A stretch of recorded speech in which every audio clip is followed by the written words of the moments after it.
Tonight, a teacher that feels trapped in her own body, an athlete that gained over 100 pounds overnight, a case of extreme bloating, and a man suffers from excessive skin tags. We discuss them all tonight on Chasing the Cure on the After Show. Let's go.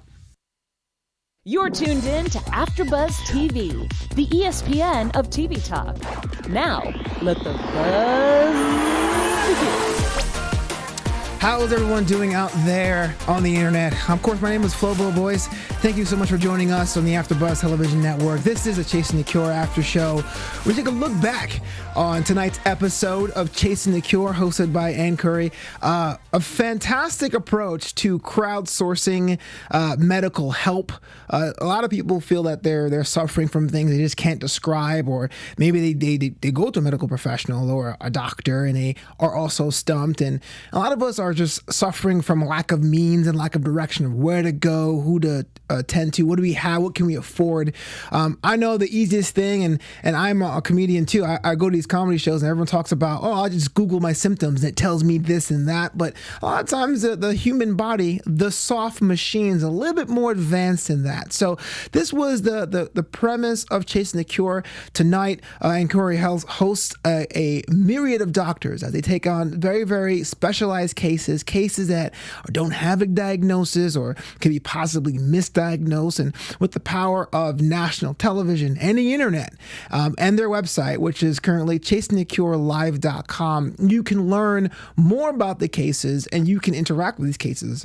For example, next week's cases are already up right now. And if you're someone that wants to get more involved in that, you can actually read up on them and watch some cure videos and have little comments of what you think these individuals suffering from. But tonight was the first episode, really the first look at what Chasing the Cure is and what it can mean and how it can help and affect so many people and so many lives.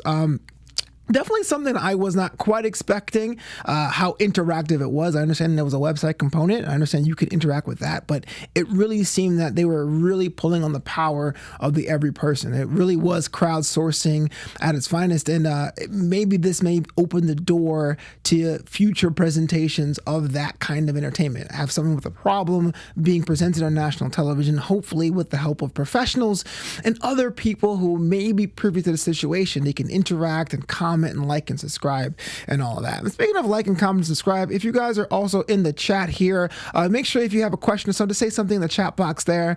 We can always address that on air. We are broadcasting live on the AfterBuzz TV network, and you can also support the show and the stream by clicking the super chat button. Looks like a little $ inside of a square. It's to support the show any way you can, and that way we'll be answering questions throughout tonight's program. But I for one thought the episode was pretty cool, how they had different walks of life, different people suffering from different conditions. So it wasn't just all one type or a certain theme. It really shows that everyone from all walks of life can suffer from problems. The first case was actually a grade school teacher that felt trapped in her own body. Now get this. Now this was Rory, someone that had a remarkable story. She influenced so many students' lives. One day teaching a class, she fell forward and she didn't regain her balance ever since. She was confined to a wheelchair. Her speech had totally diminished and dwindled the entire time of her illness, and it was getting worse. And one of the more heartbreaking moments was when she said she feels like a burden among her family with her husband and two kids, and it really hits you. I mean, we think about people who are ill, and we say, people come across things on their diet or their bad choices or the wrong crowd or the things they do or the neighborhoods they live in. But here was a seemingly healthy educator that just got afflicted almost overnight. And she had to retire from her job, and she's confined to a wheelchair, and it was definitely a financial strain on her family, and it shows that strain, but the families still love each other, which I thought was pretty cool. That look, even though between sickness and health, there's still that bond there. They just really want to get down to the bottom of what was afflicting Rory. The husband, Justin, he felt that it was a tick-borne illness, which is something that I would assume too watching it. I'm from New York City, born and raised, but I know further on the island where there's a lot more wooded areas, that was something that always taught us, hey, if you're going out there to summer or vacation, to be careful of ticks and the diseases they carry. So, and I know that the doctors themselves, and I get that in a little bit later, but the doctors themselves were saying that maybe it could have been Lyme disease, but most likely that was dismissed. So here we have Rory, who's trying to figure out what is causing her condition. She's brought on the show. She's actually afraid of losing her voice, which puts things instantly in perspective. You know you're straining to speak, but you really don't know how advanced this issue is. The unknown is one of the most scariest things ever. And when you have someone going from being an educator, which means I know they're saying thousands upon thousands of words a day, to straining out to say every sentence, that does affect your psyche. You're like, how much time do I have to spend time with my family, to tell my significant others I love them? And that to me was really the crux of that problem. And yeah, the cure for the disease is sure is important. And I know her family still loves her, but that like feeling of helplessness and graduated helplessness, something that really resonated with me. So she was brought into the stage, and Anna was telling her about it, but we went to this like war room almost, this doctor war room, which really was like the creative backing of the show. So you have different doctors from different disciplines really hammering home what could be possibly wrong with Rory. And as someone watching it at home, I can't say I ever had a condition on Rory's level. I'm not saying that at all. But sometimes when I'm sick or I have a cold I can't shake, I wonder, oh man, what's wrong with me? When am I going to get better? Most of us can afford one doctor at a time, maybe urgent care or a general practitioner or something like that. But it was awfully fascinating. I'm not sure if it was live or pre-taped. It looked pre-taped, but it was so fascinating to see different doctors from all different specialized medicines, but this experts in their field trying and writing down hypotheses, what works, what doesn't, to find out what could be a path to a cure. And Lyme disease came up in that discussion, and they said, hey, look, they tried testing for that. She's not coming up for Lyme disease. We're not saying it's not a tick-borne illness, but they don't think that Lyme disease was the cause of that. And for a second there, it looked kind of bleak. ALS was tossed around, or MS was tossed around too, and even HSP, or hereditary spastic paraplegia, which I had to look up. It looked like it all was pretty much lost. But when Rory was brought on the show, there was a little bit of a glimmer of hope there, saying that, hey, look, we're trying to find out what you have. What we can do is, with our means being a network, we can have your DNA tested, genetic testing, and even later on the program, it was said there was a doctor that came forward that said, hey, using your vocal DNA, we can try to get you a text-to-type kind of program so you can feel empowered to say and share things in your own voice. And I think whether you are conflicted on the idea of Chasing the Cure as it being a prime time medical show where people are actually brought on live television and you can actually tweet and comment at the same time, whether you debate about the ethics of that, that's something we could talk about at length. But the idea that everyone came together and say, hey, look, we are working to find a cure is what you need for a lot of people. I mean, that glimmer of hope or inspiration. Sure, the direct line there is, well, I'm going to go on the show and see what's wrong with me. But watching home, I go, wow, something is actually getting done. This lady does not have to suffer alone. She has a team on stage. She has millions of brand new friends looking and saying, hey, hashtag voice for Rory, hashtag Chasing the Cure, that she doesn't have to feel like she's a burden to anyone. And I think that's really like the heart of it all, right? That we all can help someone improve their lives just a bit, and it does put things in perspective. Because I can tell you, there's some days I get up and I go, man, just things not going my way. The guy running the jackhammer started super early. I didn't get my full 8 hours of sleep, but but seeing that people are actually dealing with actual problems, makes you realize, man, maybe I am in my own bag, my own feelings a bit too much. What say you guys in the chat? We can definitely interact. Thanks for staying out there, hanging out with us in the chat right now. Well, thank you for that ship up. We will have host next week. Sierra is actually on assignment. She will be here next week on the show, the Chasing the Cure after show. Before we move on to our next case, I have a bit of announcement. From humble beginnings, AfterBuzz TV became a digital powerhouse, and we did it with your help. And you know what? We continue to need your help. So if you're listening right now, make sure you like, comment, subscribe to our channels, share the show on social media. That way you could introduce this show and any other shows you like to your social network. And if you're like me, you kind of wait a day, you go out for a jog, you drive in the car, or you listen to your podcast device. We're there too on iTunes. Make sure you like, comment, give us 5 stars, say your heart's content. Again, without your help, we are just a couple of guys making sure things are happening on a very, very small scale. But with your help, we're like a digital powerhouse. And I want to say thank you all from the bottom of my heart for making us the ESPN of TV talk. Our second case tonight was one that really hits hard to me. I'm a mid-distance runner. I was lucky enough I used to weigh a lot myself. I was almost 400 pounds at one point in my life. And with the power of eating clean and learning how to mid-distance run, I actually lost that weight. I became like an inadvertent athlete. I do middle distance run, do half marathons, I do a little weight training here and there. So this one kind of resonated with me too. Hannah was kind of on the opposite trajectory. She was a golf star on a golf scholarship, and it almost seemed as overnight she encountered incredible weight gain, and that came with all other kinds of symptoms as well. She was getting male pattern baldness and higher levels of testosterone and feeling lethargic. Her mom was kind of at her wit's end of what to do. And that has to be something that hurts if you're a parent and you're seeing your kids suffer, and not even seeing your kids suffer in general, because that is always something that kind of hits home, but definitely seeing someone who is so physically active, so willing to go out there, so willing to get the heart pumping and be an athlete, being confined to her room because she's afraid of the many times she has to use the bathroom due to her GI tract and the issues revolving there. She was at her wit's end, her mom was. And so she was on the show with Hannah trying to figure out what was wrong with her. For me, that same Dr. War Room ready room situation. I feel war room is kind of a strong term, but the situation room situation with the doctors this time felt a lot more direct. I think they had an idea of what Hannah was dealing with off the bat, but it definitely seemed like, yeah, you have to make sure your diet was in order, which to me came off a bit harsh at the time, because they said, hey, look, Hannah was only taking in 800 calories a day. She's working out every day, but diet is not just about intake, right? It's about what you eat and when you eat and portions and all that. So calories at this point didn't even much matter as understanding what Hannah was suffering from. And it came out that even though she was in her early 20s, she had never visited an OBGYN, which some of the female doctors were just shocked about. Overall women's health is important, and that was a component that was really missing in Hannah's lifestyle.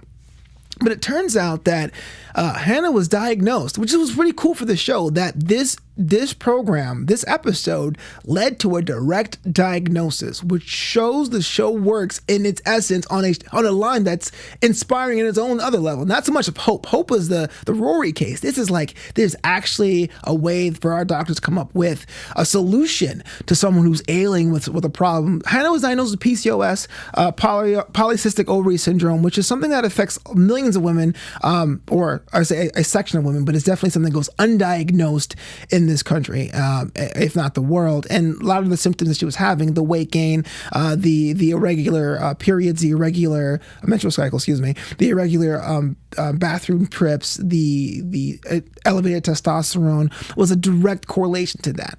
And it's great in a way that knowing what you have, you can be on the path to figuring out how to adjust your life to live the life that you want with PCOS. And it's not a death sentence by any means. And even though Hannah must have felt like she was confined to her house and her life that she knew it was over, there is some hope for her to really improve. And that to me was great. I was like, oh my gosh. I mean, when you're suffering from anything and there's that feeling of, man, I am never going to figure out what's wrong with me. Maybe I'm weird. Maybe I'm different. Maybe I don't deserve the successes I have in athletics or golf or whatever.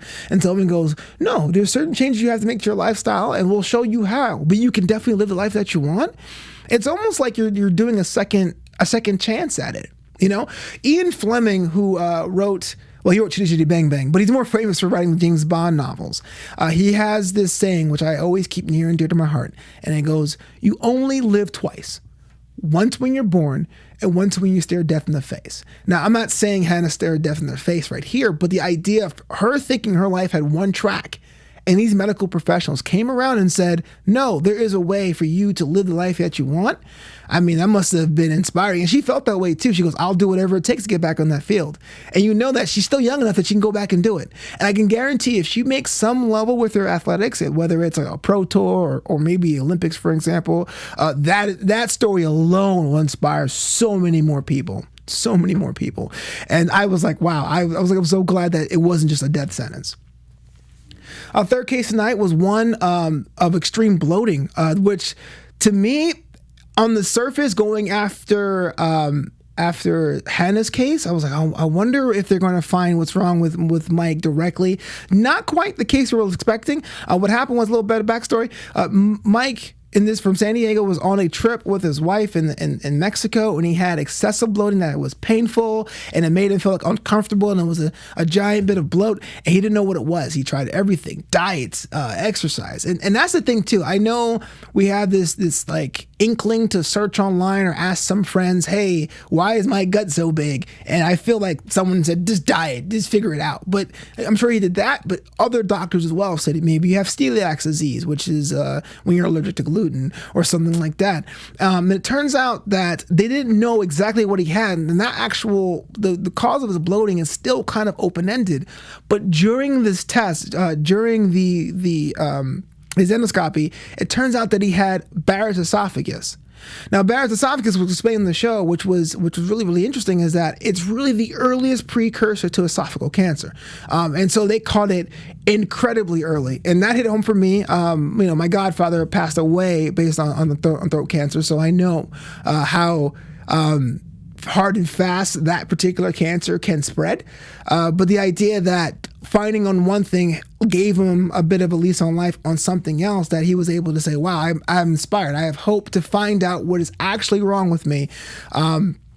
Even though I don't have an answer, there is definitely hope and inspiration there to keep on going, to keep on finding that cure. And so, Mike's case was actually the shortest of the evening, but I do think that he had like the best disposition when it was all said and done. Before we get to our last case, let's head up to our news segment for this evening. AfterBuzz TV News. Yeah, so Chasing the Cure, hosted by Ann Curry, who's a world-famous journalist that was formerly on the Today Show. She basically talked to the St. Louis Dispatch about the program.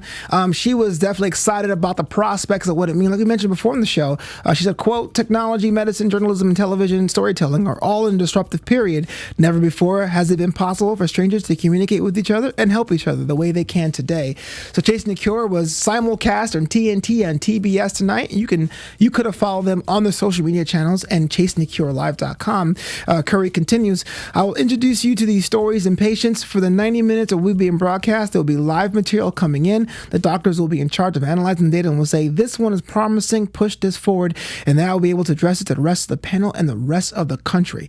So if you have a condition yourself, you can apply or submit your case to chasingthecurelive.com. Or if you just want to see if you can help someone that's on the website already, chasingthecurelive.com, say your comments, see if you have any kind of insight into what is going on.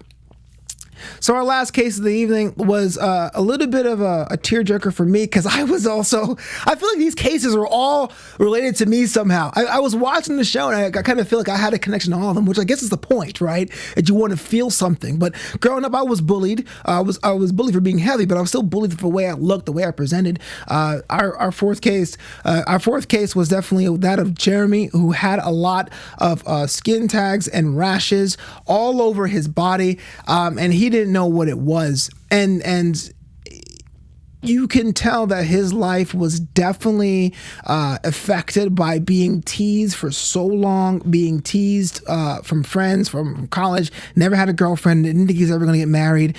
It really affects the psyche, and he didn't know what it was, and he said, quote, all I see is a gremlin, which was pretty heartbreaking on that level. But the thing is, too, much like Hannah's case, there really was a breakthrough in finding out what was wrong with them. This team came down and said, look, there's a very, very good possibility that you have tuberous sclerosis, and sclerosis, and that's something that's very, very treatable. And they actually put them on a plan that has them doing regular check-ins, being able to have different laser surgery, to have the skin tags removed. And even though it didn't seem like it was a nice and magic pill of a cure, he was definitely on that path to really feel like himself after so long of his being ostracized or being made fun of for who the kind of person he was. Having a path to at least having a path of a diagnosis of getting his skin cleared up. Again, these are the stories that it wasn't life-threatening on the skin tag issues, but the one issue they did mention was his seizures. And even though the seizures were something that was ignored because he didn't have seizure medication or a seizure medical professional, the doctors there would say, hey, look, that has to be addressed even besides your skin issue. It further goes to show that, yeah, we may come to a doctor or a medical professional for one thing, but a lot of times your body's in sync, right? A lot of times you got to take care of one other aspect of your body for the other one to work as well. You just can't treat one thing and ignore the other. Jeremy looked like he had a lot of people rooting for him in the live chat on Twitter as well. I was perusing some of the comments and questions, and people said, and even the host said on the Tonight Show that, people from Louisiana have that kind of community base. You're a big family. How do we get together? How do we help each other out? And so those were our four main cases. And before we move on to our next segment, I just want to say that if this is what the tone is set for Chasing the Cure, I'm for one, I'm excited to see where it goes next. But now let's go to our special segment. That's right. Every week we're going to talk about a special medical mystery that afflicts someone that we didn't know can happen to people. We always think about colds and flus and hiccups and coughs, but sometimes things happen to people we can't really explain. This actually happened to an individual by the name of Ben McMahon a couple of years ago. He found himself speaking a whole nother language after being in a coma. And here's a quote. After a car crash, he woke up, an English-speaking individual woke up being able to speak Mandarin fluently, which that raises so many questions. Do we all have that language capabilities? Is it something where it's like a wavelength type of thing? But I mean, that to me, that baffled not only medical professionals, but him himself. So his English language skills took time to recover. He recovered over a certain period of time, but you can tell your friends at the next party or two that you spoke actual Chinese or Mandarin for a certain time. So more and more medical mysteries will be here next week on our special segment here on AfterBuzz TV. So now let's get on to our predictions. And now, your AfterBuzz TV predictions. So tonight's episode, they teased next week's episode, a mother-daughter couple of Deborah and Delaney. They are both battling blindness. The mother, Deborah, is already blind 100%, whereas Delaney's eyes are failing. They tease it a bit about the fact that it may be seen as a genetic issue that's hereditary, but the one that Delaney has had mutated, and though so far her idea is different. The doctors themselves implied in their teaser for next week that it may be environmental. So I do think, going with my prediction, I do think that it had something to do with environmental issues that sometimes that may even cause the direct cause of the blindness, or maybe the environment in which they lived in cause the mutation, to Delaney's point, as to why she has a different form of her blindness. And again, like a lot of these cases we heard tonight, I'm hoping that next week there is someone out there that knows exactly what everyone's dealing with and how they can help and how they can refer to someone else. Because frankly, when we go on these programs like these, we want to make sure that we have a path to a cure. If not a cure outright, a path to treatment. And that's something that I'm sure they're looking for. And as a viewer, I know I'm looking for. I want to feel good when I watch an episode, not go, oh man, that's rough. That leads us to our final segment of the night, the top three. Now, this is a special segment we're doing for AfterBuzz. It's called Top 3. We're talking about the top 3 most inspiring moments from tonight's episode, as determined by myself. Number 3, definitely having a long-term treatment plan for Jeremy's skin condition, to me was inspiring, because Jeremy was somebody who was bullied for as long as he did, and having doctors come together and say, hey, look, it's not going to be perfect, but we have faith in you. As long as you follow our steps and directions, you may be on a path to having clear skin or even a different outlook on life. That to me was number 3. Number 2 was getting Hannah's direct diagnosis. PCOS is definitely not an ideal situation, but there is enough literature out there that she can learn to live with her disease, and she seemed raring to go, someone that was ready to take what she knows, her new knowledge, and apply that to her life to get back to the life that she wants. And I know it may be hard, maybe days where it may flare up, but she's definitely on her way.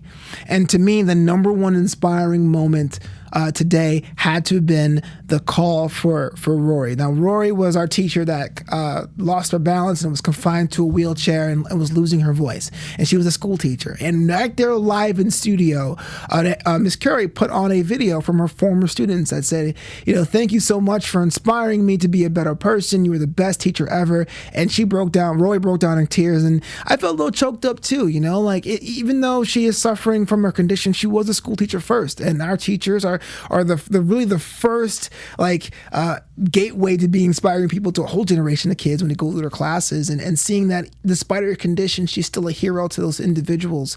And on top of that, a doctor came forward and said, hey, look, we're going to try to extract your vocal DNA to make a virtual voice that you can communicate with other people in your family, so you don't have to feel that you're wasting your speech, or you don't have to feel like you're a burden by typing things out.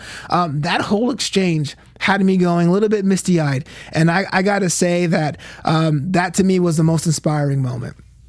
Now, out here in the chat, I want to thank you so much for checking out the live show of Chasing the Cure. We'll be back here next week. As for me, my name is Flobo Boyce. I'm one of the co-hosts here. I'll be back here 2 weeks from now. Sierra will be in here for me next week. But in the meantime, you can find me on Twitter at Flobo Boyce, on Instagram at Flobito, and of course, Flobito.com.